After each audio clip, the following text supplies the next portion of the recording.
Who were the first two people to climb Mount Everest?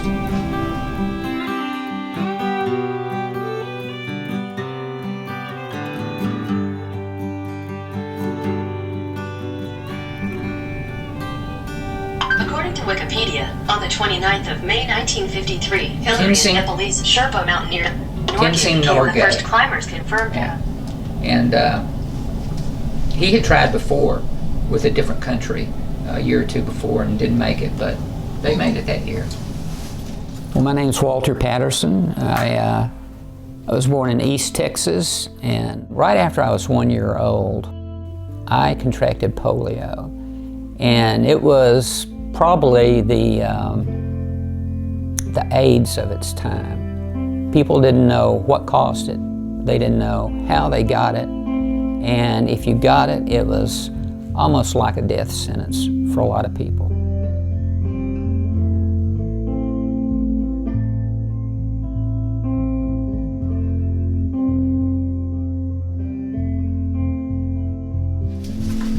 This is before I got polio. It completely changed my life and the direction that I went. And, you know, having grown up in an oil camp with 20-something kids, people would say, don't go near the Patterson's house because little Walt Patterson's got polio and we don't want you to catch it.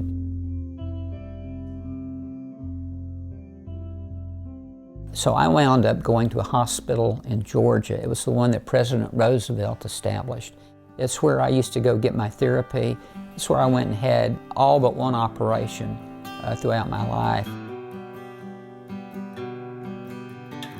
I had my legs operated on, I had my back operated on, and all of these times, it took a long time to do the operations and then to go through the physical therapy. There were times when I was in a body cast from here down to my toes, and it would be, the whole body would be just encased in plaster. And they were straightening out my spine and my legs as well, and they were attempting to get my body to be in the right alignment. Once you've been laying in the bed for 4 months, you forget how to walk. And they would teach us how to walk again, how to get into a car, all of these things, how to walk upstairs.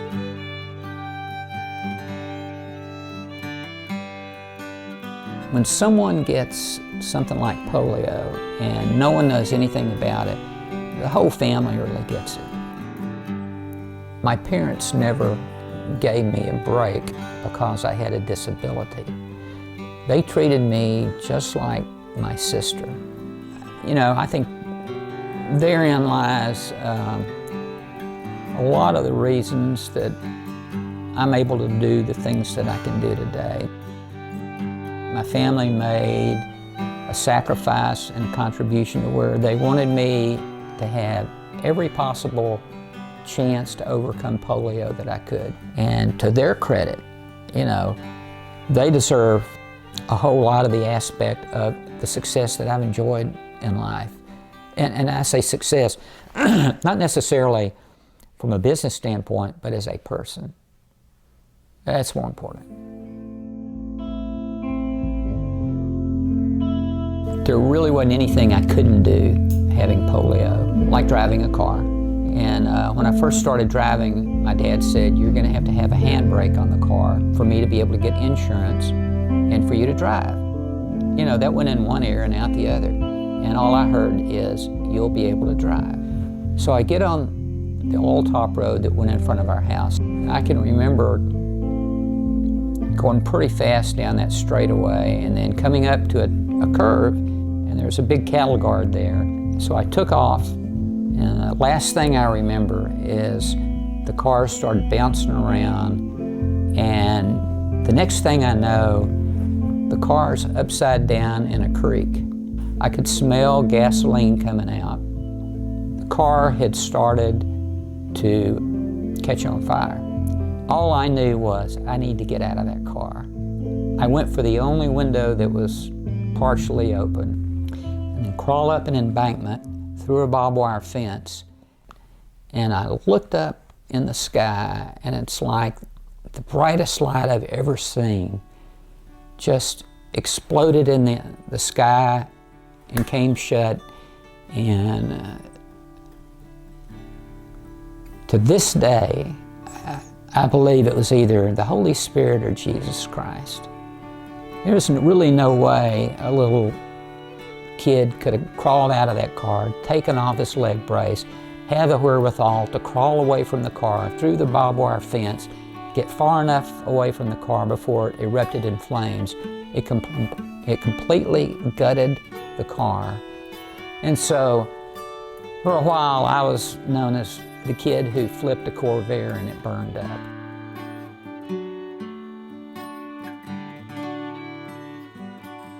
I've been blessed beyond means, and if I could go back in time and say, well, I'm not going to get polio, what would my life be like now? I don't know. And I'm so grateful for the life that I've had. You know, I played music all my life, and had I not had polio, I'm not sure I would be a musician today, and I would have been able to get the joy and the reward that comes from playing music.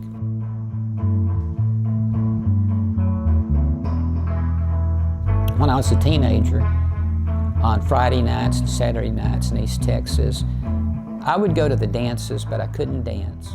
I'd always stand to the side or in the back, and you know, I kind of got tired of being a wallflower. One of my friends, he said, hey, we need a bass player. If you'll learn how to play bass, get you a bass, you can be in our group. And so that started my musical career, and I've been playing music everywhere I've lived. Oh, I hear a train.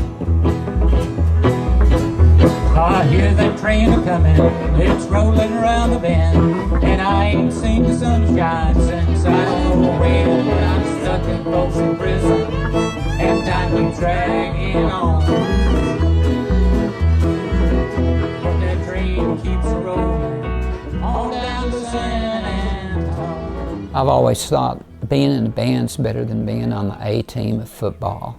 Everybody's coming to see you and listen to you play music, and playing music's it's great. It's very rewarding.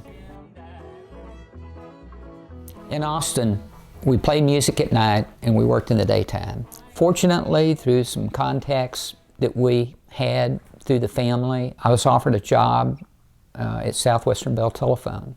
It was a great place to work, and I was fortunate to have a job where I could see the beginning and the end to what I did. But the wireless industry, it was different. It's changed the fabric of the way we live. And to be at the center of all that, it was a great opportunity for me. When I left AT&T, I thought, well, I want to keep working. You know, I'm really not ready just to sit at home. And during that time, when I was substitute teaching, I heard about a group of people with disabilities who were going to try to go to base camp. And I started thinking, Everest. Yeah, I think I want to go to Everest. I want to go by myself. And he started hooking me up with a trekking company in Kathmandu.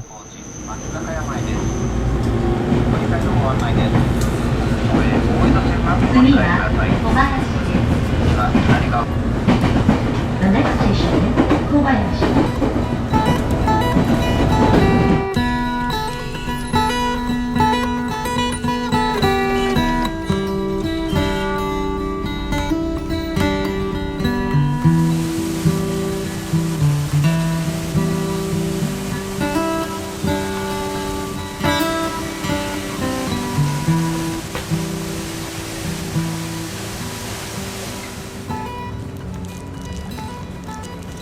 Today is Friday, April 25th, 2008. The name of this expedition is Climb High, Pray Higher.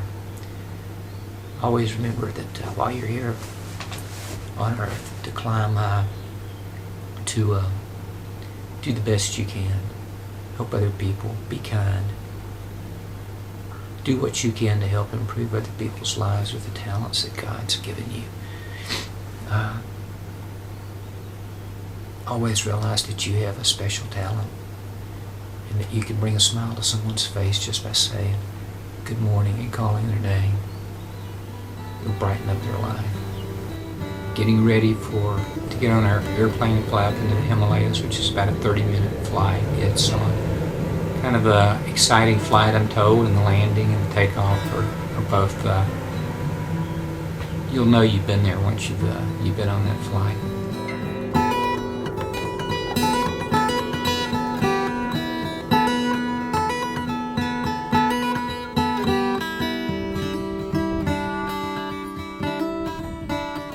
The most friendly people I've ever met were the people in Nepal.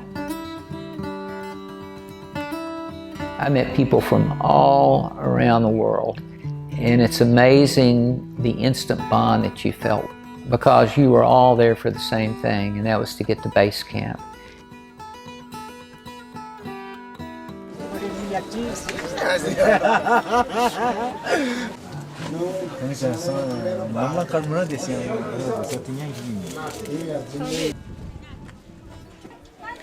This is a view out of my bedroom here at Namche Bazaar, and got a massive mountain just right out the window. I'm going to try to see if I can break in the window, but you can kind of see what I look out of. What a scenic view, huh? And there's this is what I've woke up to the last 2 mornings. It's just fantastic. But that's about it. We're heading out to the high country.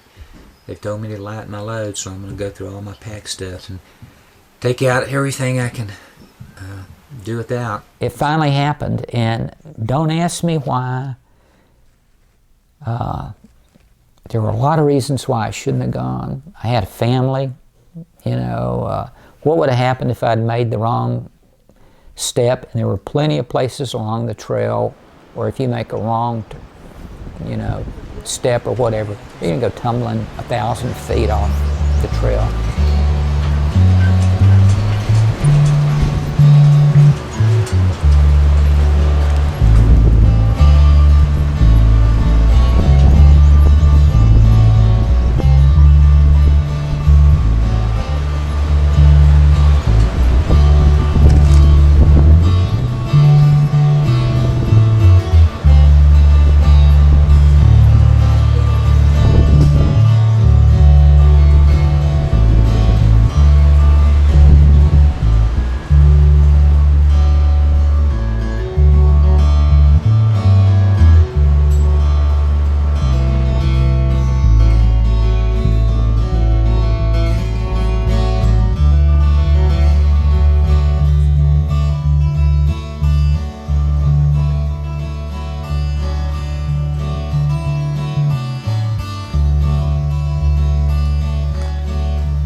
So nice. Namaste, sir. How are you?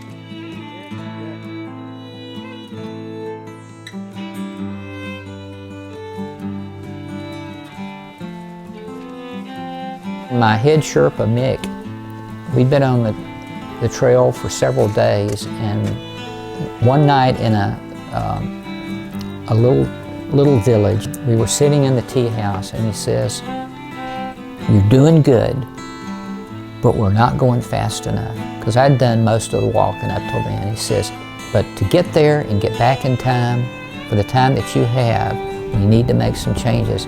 But I've talked to the big boss in Kathmandu, and here's what we're going to do." And he says, "Tomorrow, you stay in this village, and I'm going to go from village to village and see if I can find 2 porters that will agree to be part of this journey, that will carry you part of the way. Part of the way you'll still walk, and part of the way they'll carry you."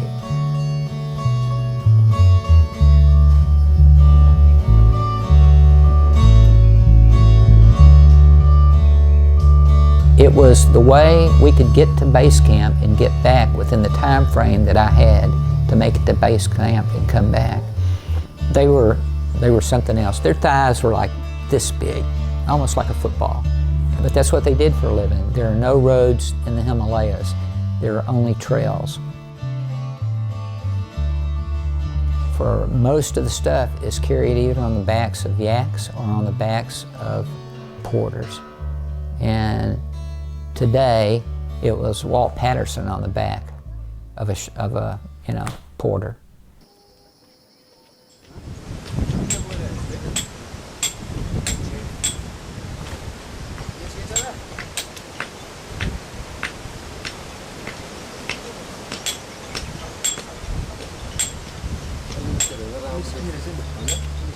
The porters that carried me, the times they did, they never stumbled, they never came close to falling, and someone's smaller than I am, they got me on their back in a basket carrying me.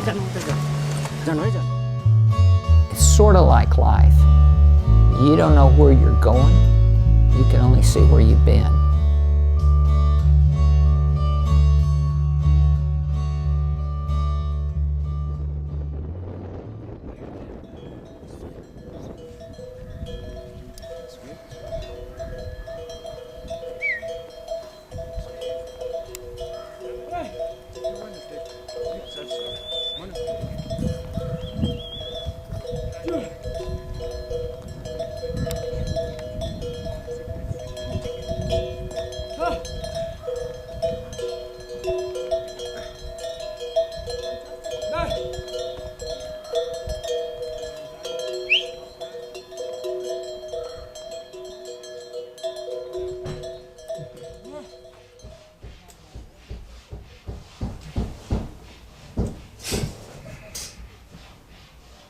I've got a pretty sensitive stomach, and I knew probably the thing that could keep me from getting to Everest more than anything was if I got food poisoning or if I got sick. If you can, always try to stay in the kitchen for two reasons. Number one, it's warmer, and number two, you actually get to see the preparation of your food.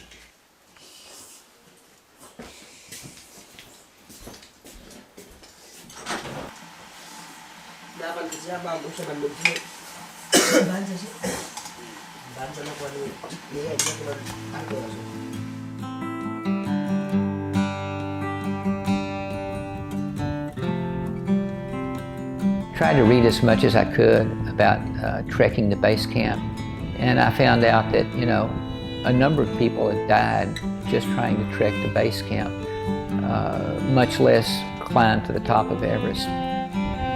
And it made me remember that I need to be as careful as I can be and to never take anything for granted.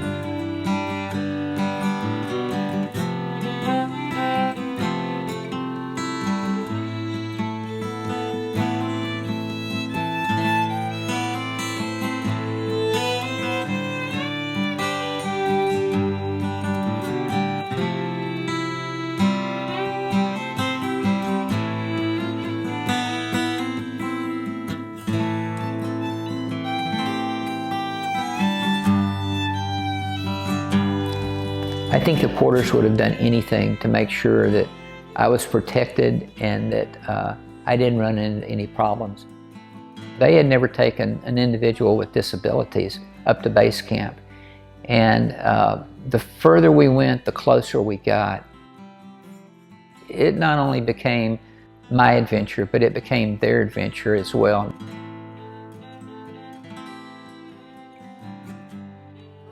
त्यो निकालेर हेर्नु त मेरो यसमा कहिले यसले जुतो देखाउँदैन हो मङ्गलबार 6 तारिक हो 6 तारिक भनेपछि 6 7 8 9 10 11 12 6 7 8 9 10 11 12 ए 6 दिन रहेछ 6 दिन छ नि लुक्ला त 6 दिन रहेछ नि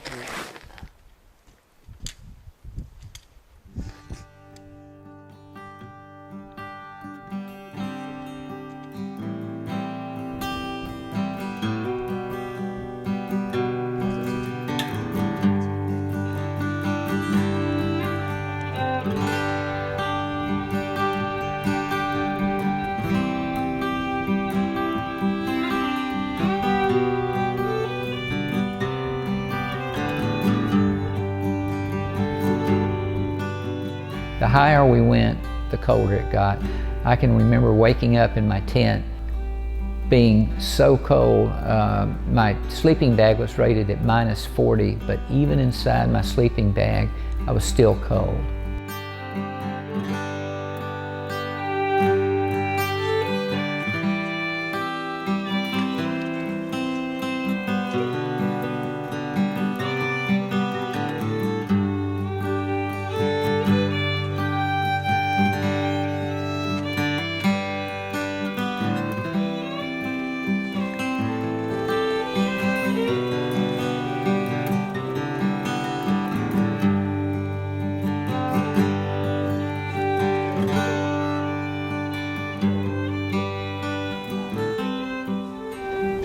Base camp. It's Tuesday, May 6th, and inside my tent, we're at the Earring Treks and Expeditions campsite, which is a pretty big one.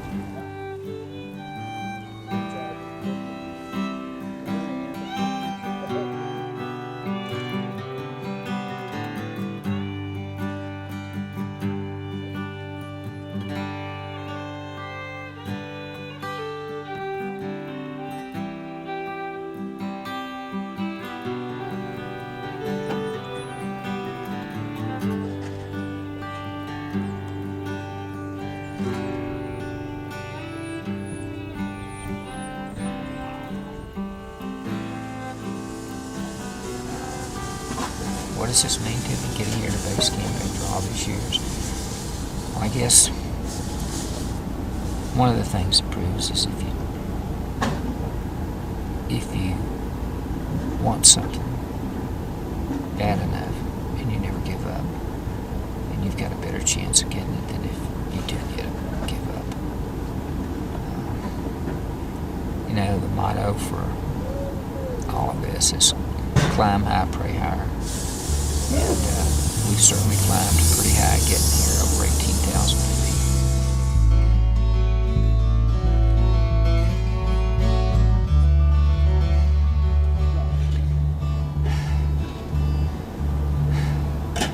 I'm breathing because we're short of breath.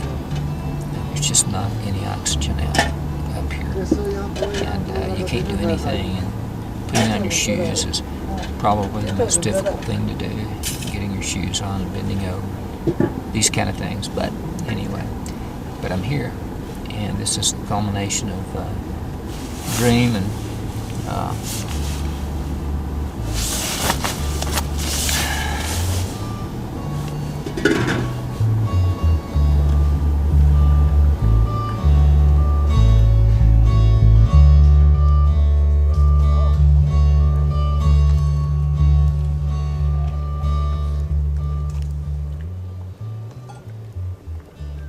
we made it up there, and you would think we would have gone into a victory dance or something when we got to base camp, but we didn't.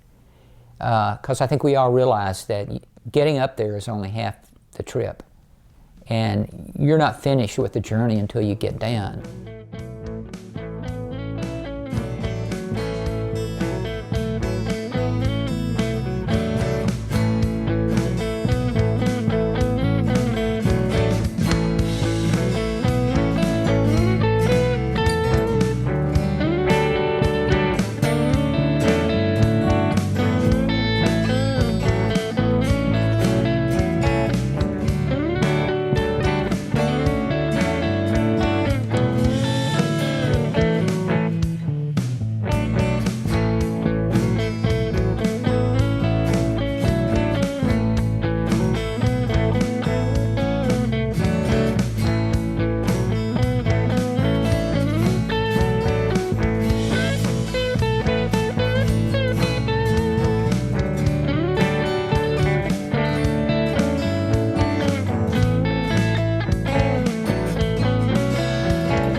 Once we got back to the trailhead at Lukla, it just happened to coincide with a day that took place once a year at their temple. And they had a ceremony for the whole village, and I was fortunate to be able to go down there and have a ringside seat to everything that took place.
When we got down back to that village where we all came together, that's when we started high-fiving.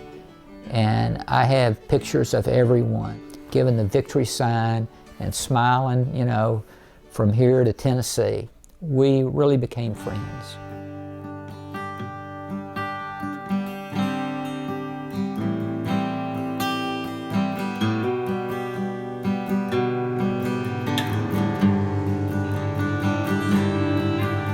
Four times I had to cancel my trips to go.